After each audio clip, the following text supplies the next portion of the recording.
Bismillahirrahmanirrahim. Assalamu alaikum. Today I will tell you what happened on the 9th of Muhurrum, which is also known as the night before Ashur. Bismillahirrahmanirrahim. I begin in the name of Almighty Allah, the Beneficent and the Merciful.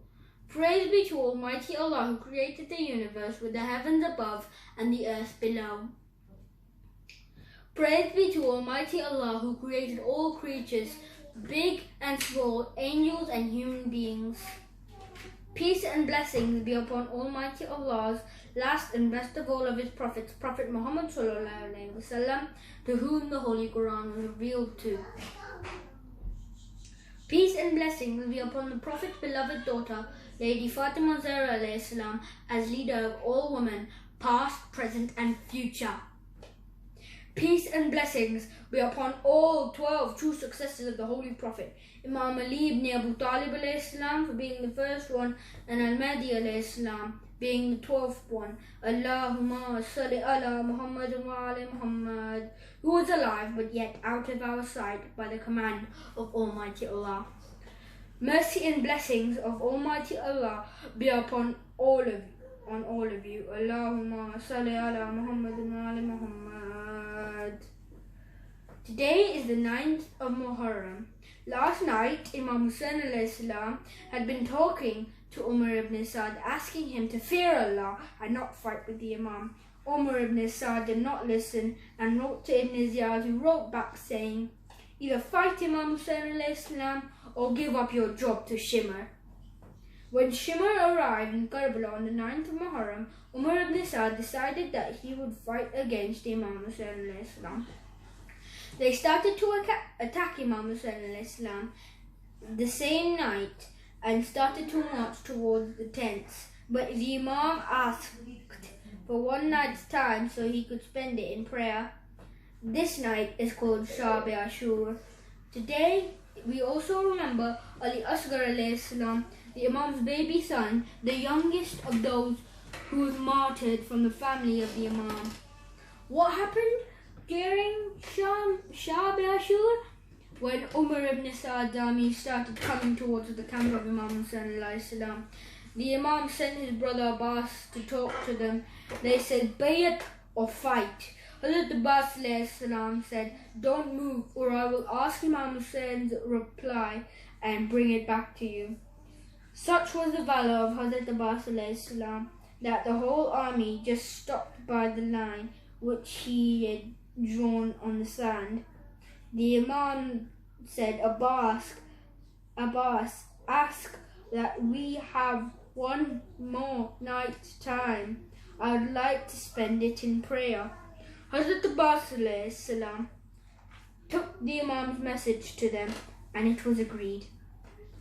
Imam Hussain ﷺ called everyone from his camp and told them, may Allah bless you for helping me. There will be war tomorrow. You can all save your lives. You're all free to leave me. Then he asked that candle to be put out so the people who wanted to leave could go while it was still dark. Those who stayed with the Imam were ready to give up all they had. They had promised Imam they would never leave him. One man said, if I had 1,000 lives, I would sacrifice them all for you. Before Qasim died, Qasim said, death is sweeter than honey. The night passed in dua and prayer. Hazrat Abbas ﷺ kept guard round the tent so that everyone was safe. The ladies talked to each of their brave sons, telling them, be ready for tomorrow. Don't let me down when you face your enemy. Imam Hussain ﷺ, after prayers, went round to the tents to see each of them. Zainab ﷺ was talking to Ona Muhammad. Layla looked at her handsome son, Ali Akbar ﷺ. He could hear a cry in the desert air. He knew it was just like the sound of his mother Fatima Zahra ﷺ's voice weeping at the fate of her dear children. The children were restless with their growing thirst. Sakina was waiting for her father so that she could sleep on his chest. Ali Asghar alayhi salam, barely 6 months old, was so thirsty he could hardly move. Why did they kill the baby of the Imam in Kerbala? Ali Asghar alayhi salam was only 6 months old in Kerbala. He was the son of Imam Hussain alayhi salam and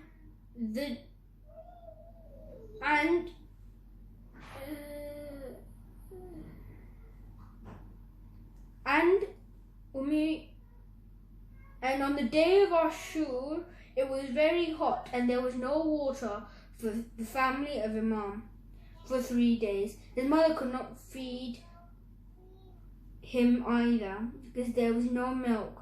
When the Imam called out, "Is there anyone to help me?" there was loud crying from the ladies. The Imam came to the tent. Bibi Zainab alayhi salam, Bibi Zainab alayhi salam said, "Oh my brother Hussain, since Asghar heard your call, he has not stopped crying." The Imam said, "Bring him to me, I will take him and see if you could get some water." Rabab brought the baby Ali Asghar from his crib and kissed him goodbye. Imam Hussain alayhi salam took the baby in his arms and going to the army of Yazid said, "See how thirsty my Asghar is. His lips are dry, he can hardly open his eyes. He's done no harm. Give him some water." As soon as Ali Asghar heard what he said, he tried to open his mouth and pointed his finger to his mouth like this. And in his mind he was saying, "What my father says is true." Hearing this, some of the soldiers started to cry.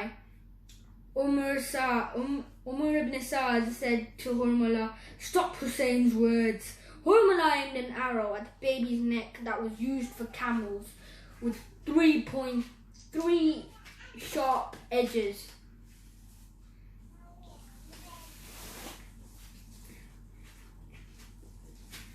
And the arrow hit his neck from ear to ear. The baby was killed in the arms of his loving father, Imam Hussain alayhi salam. The Imam kissed the baby and took a step backward, then went backwards. He did this again and again, saying, "Inna lillahi wa inna lillahi rajiun." From Allah we come and to Allah we return. He buried the baby with his own hands.